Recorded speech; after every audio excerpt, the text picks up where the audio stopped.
Dita 16, adhurimi që thyen zinxhirët. Leximi i ditës, veprat e apostujve. Kapitulli 16, vargu kyç. Dhe ata i thanë: beso në Zotin Jezu Krisht, dhe do të shpëtohesh ti dhe shtëpia jote. Veprat, kapitulli 16, vargu 31. Shpjegimi. Kapitulli 16 tregon se ungjilli nuk mund të burgoset. Pali dhe Sila u rahën dhe u hodhën në burgun e Filipit për shkak të dëshmisë të tyre, por në mesnat, në vend që të ankoheshin, ata luteshin dhe këndonin himne. Ky adhurim solli një tërmet që hapi dyert, por mrekullia më e madhe ishte shpëtimi i rojes së burgut.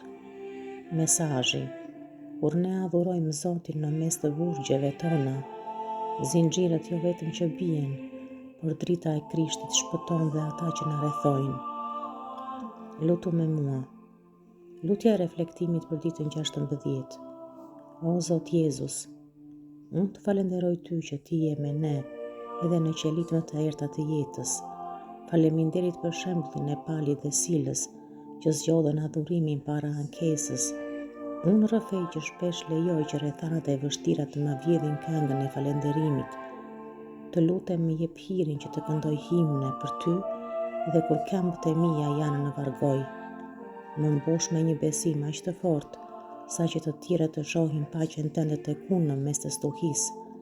Përdor dëshminë time për të hapur dyert e zemrave të mbyllura dhe për të sjellë shpëtim në shtëpinë time dhe në rrethin tim. Në emër të Jezu Krishtit. Amen.